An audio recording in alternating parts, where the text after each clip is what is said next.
Um, So we're going to go over what Project ECHO is. ECHO stands for the Extension for Community Healthcare Outcomes, and the model originated out of the University of New Mexico. The learning framework aims to democratize and spread learning through knowledge sharing within a virtual community of peers from the same industry, in which they present real cases and challenges to each other for discussion, recommendations, and the sharing of best practices to continuously improve and expand care. This program may be slightly different from other kinds of educational sessions you may have attended in the past. And in the next slide, we will watch a short video together about the ECHO model to build a shared understanding and vision of how we'll spend our future time together. So we're going to show you the first part of this ECHO video. Project ECHO, Extension for Community Healthcare Outcomes, is virtual case-based education that leverages the power of all participants learning and sharing together. The goal of this all teach, all learn model is to create a guided virtual learning network while supporting participants in caring for their patients or clients across a series of sessions. The knowledge sharing hub and spoke framework fosters dynamic, interactive communities where professionals meet to expand their knowledge. In this one-to-many learning network, Project ECHO bridges the gap between participants and specialists by increasing the knowledge, skills, confidence, and practice of community participants where they are. As a result, patients and clients in underserved areas receive best practice care and services where they work, live, and play. ECHO is participatory. All teach, all learn during ECHO sessions, regardless of whether you're a facilitator or a participant. Case-based. ECHO sessions are centered on collective learning and problem solving by working on real problems and challenges that participants are facing. Active coaching and mentoring. Facilitators and other specialists are engaged and share their expertise. Ongoing. ECHO sessions build knowledge over the course of several weeks or even months. Each individual ECHO session contains introductions for community building, a discussion of a participant-presented case, and a 15-minute flash talk by a specialist on a specific subject. The case discussion is the main part of each session, where collaborative problem-solving and the development of recommendations for the case emerge.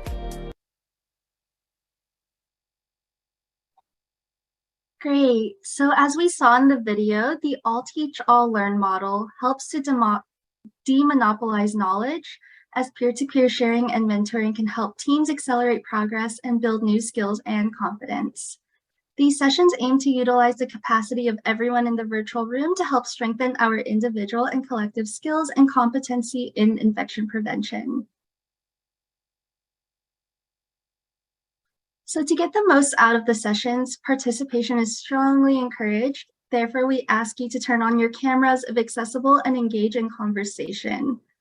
We will all learn from each other during these sessions, and all questions and comments have value, so please be respectful and kind to your peers. And during discussion, we ask that you do not disclose protected health information or personally identifiable information.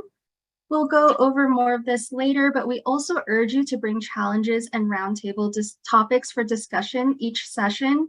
If you're currently experiencing an issue in your facility, it's likely that someone in the room is also experiencing or has experienced it in the past.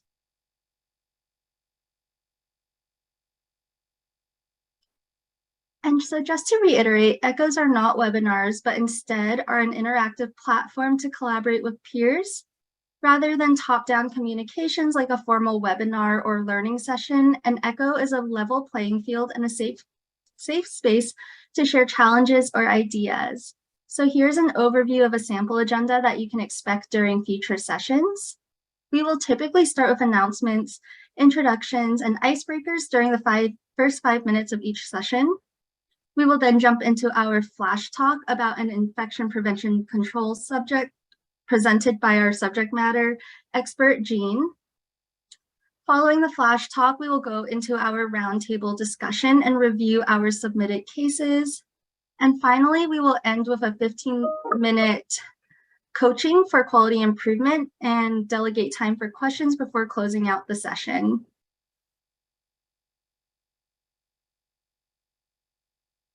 And so our ECHO content will address foundational concepts of infection prevention, such as surveillance and reporting, building survey readiness, and antibiotic stewardship to help you build and sustain a strong program.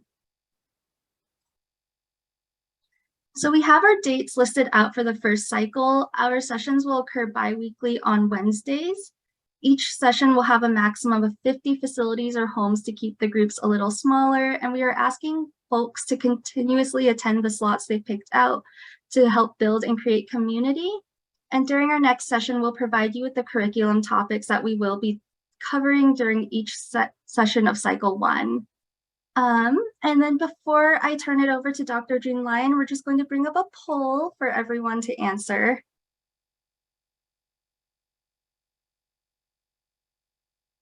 So please answer, how would you rate your knowledge base in infection prevention and control? Total beginner, advanced beginner, intermediate, advanced intermediate, or expert?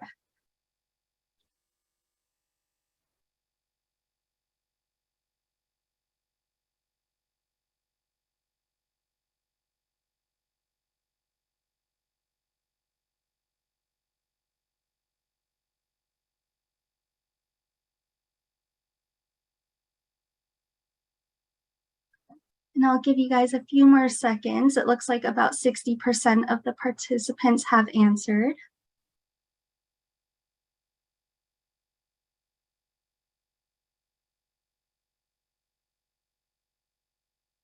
Okay. Great. Thank you, everyone. And we'll just move on to our next poll. And that would be, how would you rate your knowledge base in quality improvement? Total beginner, advanced beginner, intermediate, advanced intermediate, or expert?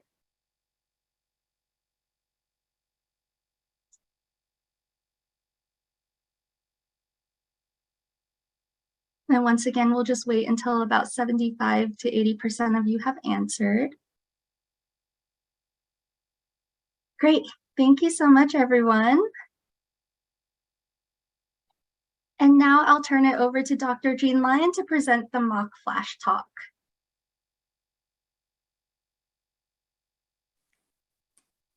Thank you, Cynthia. And thank you, everyone, for answering those poll questions. That's very helpful for us because we're in the process of developing the curriculum, and it's always good to know what level the target audience evaluates themselves at so we can then move forward with information that will be helpful to you. So I'm going to do the flash talk, and in the video you saw that they described the flash talk as the didactic content or the theory, the actual information that we're giving you on a specific infection prevention and control topic. So the flash talk is a critical part of the ECHO presentation. This is where we present that information for you, and then we will take that information and merge it into the case study, which we call a roundtable discussion. We are shying away from the use of case presentation because that sounds so academic, and I think it scares people. I know it kind of scares me. So I like the term roundtable discussion because that puts us all on an even playing field of, well, here's an issue, here's a problem, here's the situation, and what would you do? And then that gives us all an opportunity to talk to one another about things that you have tried that have worked, things you tried that did not work, so that we can come up with some recommendations. So let's go to the next slide and we'll talk about the flash talk.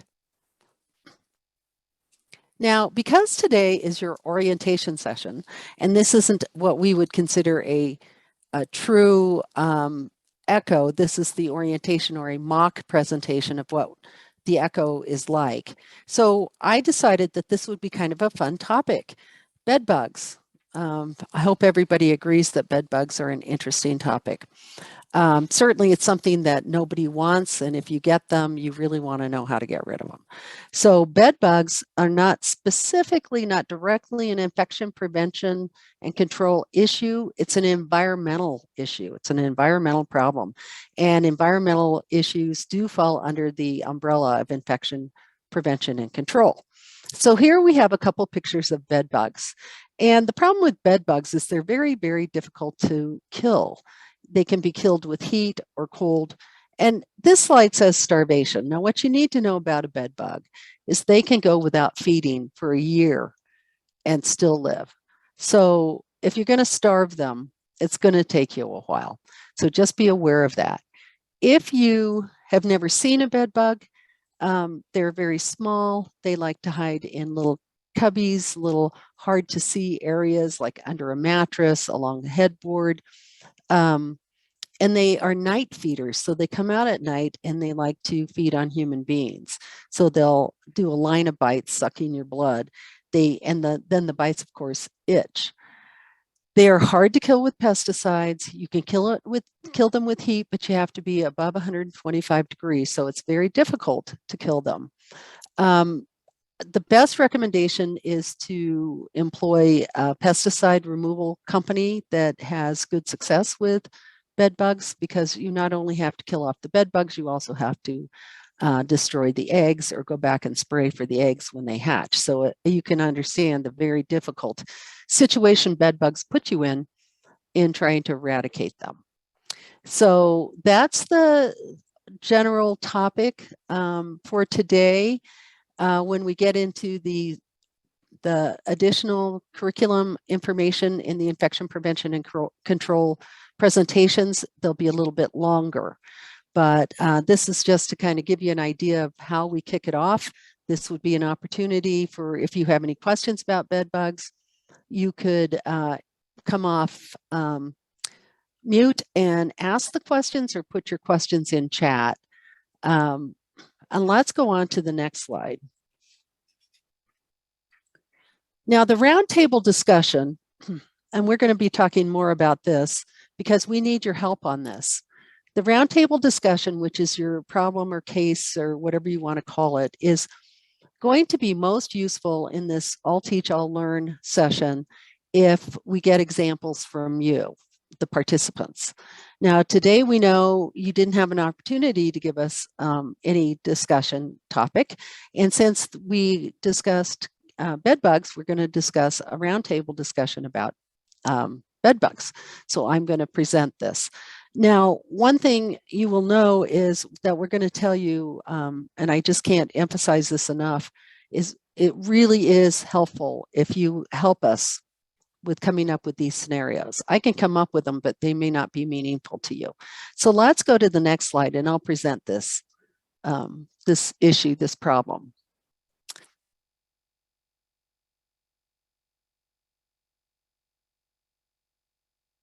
Okay, so assume that you're the administrator of Heavenly Gardens. You are the administrator of this facility that is a 100-bed assisted living facility, and all of the beds are Medicaid beds. That means that all of the residents, are just about 100% of the residents in this facility, were either homeless or living in substandard housing arrangements, or living under the bridges, living out in the community, and they were brought into this particular facility to be supported in a Medicaid bed.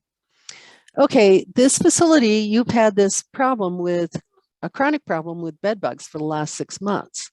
Every time you think the problem is resolved, a bed bug infestation occurs again. And today, a hospice RN called to inform you, the administrator, that she found a bed bug on her scrub top after visiting a resident of Heavenly Gardens. You've hired more than one company to remove the bed bugs, but the problem continues. You really are at wit's end. You don't know what else to do. So you're asking yourself, are the eggs not being killed? Or are the new residents who are admitted bringing them in from the community? You don't really know. So this is going to serve as our roundtable discussion. So what are you going to try? Let's go to the next slide. So this is your opportunity to come off chat and tell us what you would do next, or put in chat, what are you going to do to get rid of your bed bug problem?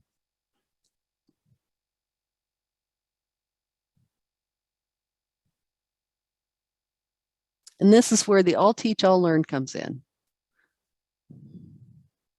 Screening upon, yes, that's an excellent one. Screening on admission. And what if you screen somebody on admission and they do have bed bugs? What do? Kick them to the curb? No, wouldn't want to do that.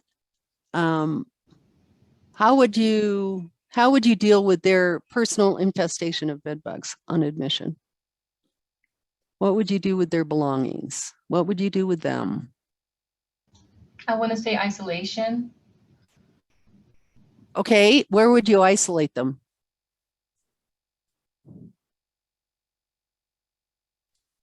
Call in an outside service. Yeah. Yes.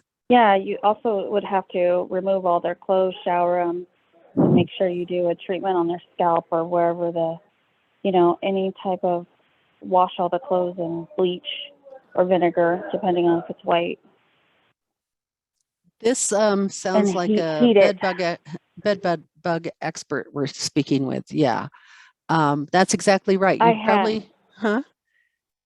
Well, I had a lady come in with not bed bugs, but she had like lice. So she had lice? She had lice, and she came from the hospital with lice to my facility. Yeah. Wow. And it was in her scalp, inside of her scalp, like they had dug in. It was a really bad case. Wow. So they were lice and not scabies? No, it was, it was probably both.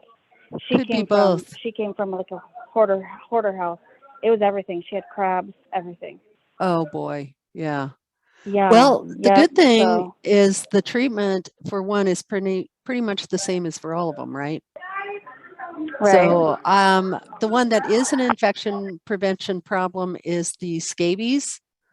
So definitely you take all their clothes, put them in a plastic bag and tie it up, and then get them into a shower before you introduce them into a room. And then you're going to have to monitor them to see if they have eggs. And if they have either lice eggs or bed bug eggs, they're going to need more than one treatment, unfortunately. And then, yes, laundering their clothes, anything else that they bring in that you can't launder needs to be put into a bag and tied up.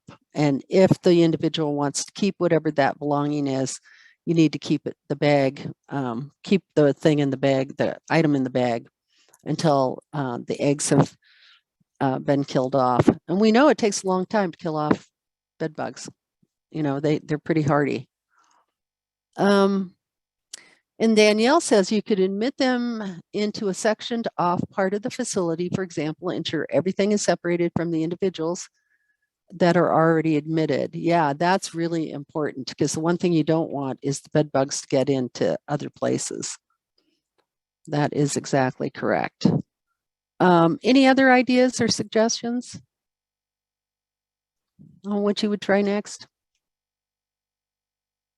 Okay, Kaylee, can we put up some of the answers we came up with? Make sure there's a written policy and procedure that outlines the process to check belongings.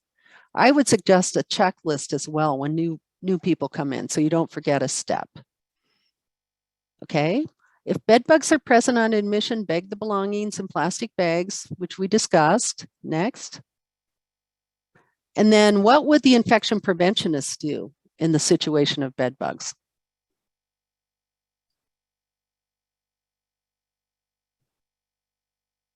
What would your recommendations be? I would throw away most of their belongings too that weren't important to them, and in the room, like the couch or the bed or anything that it was on. Oh and yeah, probably section off the area and heat it up.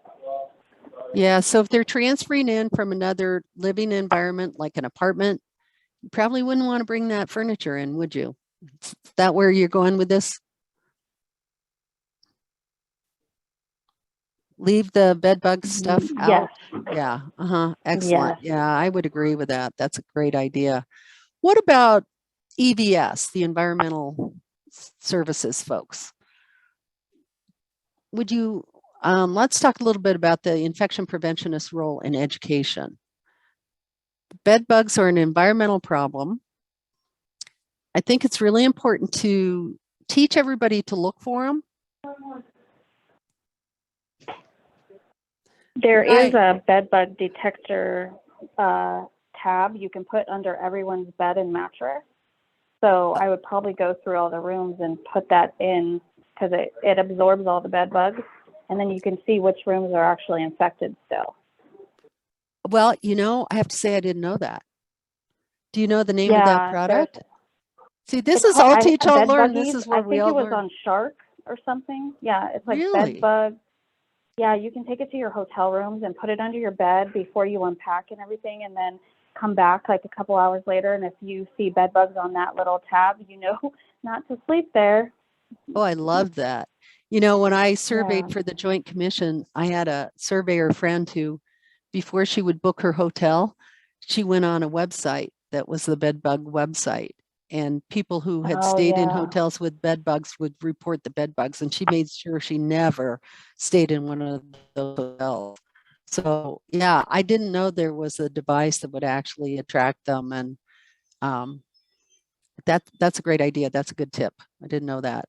Shannon says it's a really cool item. Do you know, are they very expensive? Have you purchased any of them?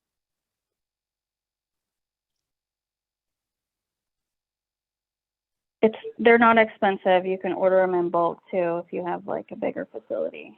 Oh, that's very cool. I'm going to Google that and find that information. Yeah. Thank you so much. And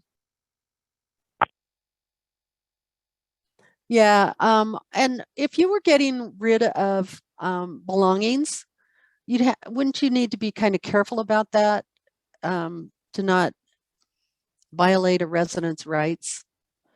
If somebody had a piece of furniture that, you know, say their grandmother owned it, or a rocking chair or something, that may have great meaning for them. And so something like that, I would think you would want to talk to your pest removal company and ask them if there was something they could do with that to eradicate any risk of bed bugs, or maybe put that device on there. Yeah. When they heat up the room, you can leave that chair in there. Okay. Or put it in, they can usually put it in a heated room and get rid of the bed bugs on that chair specifically. Okay. Yeah. So it's like 128 degrees or something for a couple hours. Yeah, they do it up to 140. Oh my goodness. Rooms. Okay. Wow. Yeah. Okay. Yeah. Wow. Or you could just open it's like the a windows. tent, they tent your whole house. Oh, Yeah. okay. Yeah, I in was thinking Vegas. in Vegas, you could just open the windows and the doors and get the Put it in house your up to that garage. temperature. Yeah, put it in the garage. That's funny.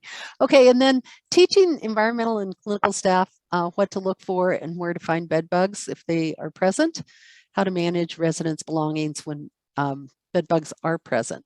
Excellent, great. So you guys get the idea of this, how we do the roundtable and we all learn. And I can't think of one time I have done an echo presentation when I have not learned something from the group. You know, I always think I know a fair amount of stuff, but then there's more to learn. Not everybody can't know everything. Okay, so let's go on to the next slide. Okay, like I said before, we need your help.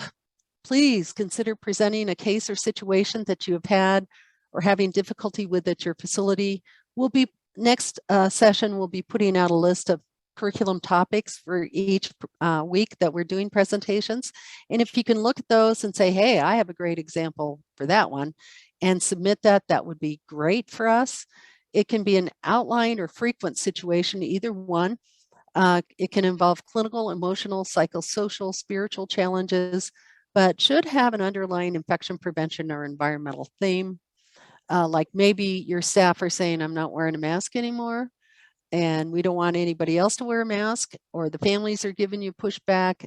that would be one example of a problem we could discuss and come up with some recommendations. In return, we'll give you feedback and suggestions from other people in your field. We will actually compile a summary of the recommendations and provide that to you. In return, you get feedback and suggestions, and we will give you an example of the roundtable discussion in the next slide. But the other thing we will do is if you actually implement the recommendations, we'll be in touch with you to see whether or not you've had success. And if so, we'll invite you back to tell us what your success was. If you're shy and you don't, or you're embarrassed about the situation that you're presenting, we will present it anonymously and never let anybody know it was you. And I know some people are sensitive about that. Okay, so let's go on to the next slide. And this is a form that you can use to submit your case submissions or your problems, your situations. And Kaylee, thank you for putting that link into chat. It's a simple form to fill out and then just submit it to us. Let's go on to, and Padlet, you probably, maybe you know about Padlet, maybe not. And Kaylee's going to talk about that in just a minute, but let's go to the next slide. Okay, now I'm going to turn it back to Cynthia, and we're going to, this is the section of the presentation when we have a little quality improvement coaching session. So I'm going to turn it over to Cynthia. Great, thank you so much, Jean. So quality improvement does not have to be a daunting task, and quality improvement initiatives in healthcare settings help to improve patient care, ensures patient safety, and overall enhances employee satisfaction. So throughout these sessions, we will be providing quality improvement coaching and ways to apply these concepts to your own infection prevention projects. So today I'll just go over an example of what a performance improvement project is. Performance improvement projects, or PIPs, focus on an issue or problem identified in one area of the facility or facility-wide. They provide an opportunity to identify areas of concern affecting residents or staff and strategize ways to improve care. So in the instance of the mock echo topic, bed bugs, the problem identified would be the bed bug infestation at Heavenly Gardens. So once you identify the problem, you would then want to examine and identify the reason for why there is an ongoing problem. So in the example of the bed bugs, the question would be, why is there an ongoing infestation? Are the new admissions or readmissions bringing the bed bugs in, or is it a sanitation issue? So once the root cause is identified, information is then collected and tracked to better understand the problem. So for example, when was the last bed bug infestation, or how many units were bed bugs identified in, or are the staff identifying the eggs? Once the issue and its root cause are clarified, interventions for improvements are implemented with the goal of long-lasting and sustainable changes. So this could include developing a written action plan, instituting bed bug prevention measures, or providing education to staff and residents on how to prevent an infestation from happening. So here's an example of a project charter. This can be applied to any improvement project in your facility or even in your own life. So first you would name the project, in this instance, eliminating the creepy crawly critters, and then identify the problem to be solved, which would be the recurring bed bug infestation over a 6-month period at Heavenly Gardens. And then you would figure out what the background is leading up to the need for this project. For example, is there a current outbreak in the facility, or are you receiving complaints from your residents or staff? So the background in the mock session we did today would be that the hospice nurse identified a bed bug on her scrub top after leaving Heavenly Gardens. And then you would set a goal for the project. So it would be to permanently exterminate bed bugs from the facility by a certain date. And then here we have an example of a quality improvement tool that may be provided for you in future sessions and how to apply and utilize it to improve care within your facility. So we just have a project timetable here that goes through the project phases with a start and end date. And then next slide, thank you. And so now we'll quickly go over some announcements before our question and answer session. So as I mentioned earlier, one of the project supports that we're offering is the SMS text campaign. This is intended for frontline workers, and we do have posters and flyers available on our website to print off and post throughout your hallways or break rooms or anywhere where it'll reach your frontline staff. So every Wednesday morning, they'll receive a quick infection prevention tip, factoid, or video. And I'll just give everyone about 30 seconds to take out their cell phones and scan the QR code to join the text campaign. Or you could also text join NVIPC to 59309.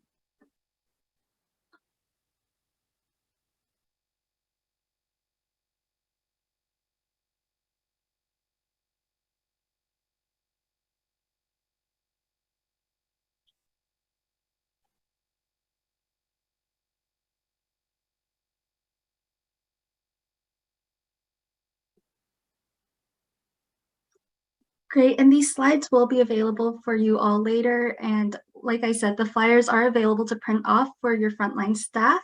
And if you have any questions about that, feel free to reach out to us for assistance.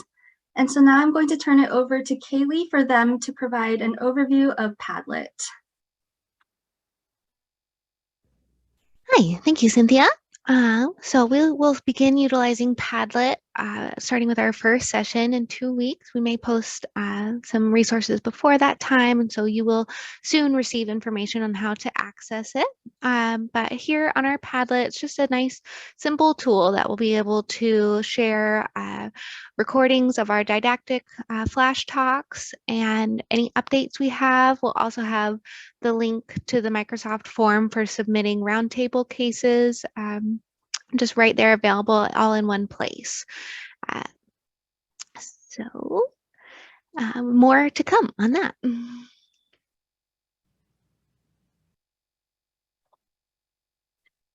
Great, thank you so much, Kaylee. And then next slide, please. So what are the next steps? So feel free and do not hesitate to reach out to any of the Comagine staff for any questions or assistance if you need help in the development or implementation of your infection prevention and control program, or if you have any cases that you want to submit for future roundtable discussions. You can also visit our Nevada infection prevention page on the Comagine Health website, where we have resources, forms, and other educational information to use with your staff. We also have information on how to request free one-on-one coaching with our subject matter experts. And so please submit a roundtable discussion topic if you have it. Like I said before, if you're currently experiencing an issue in your facility, it's very, very likely that someone else is also having the same issue or has had the same issue in the past. And here is all of our contact information. Like I said, please do not hesitate to reach out to any of us.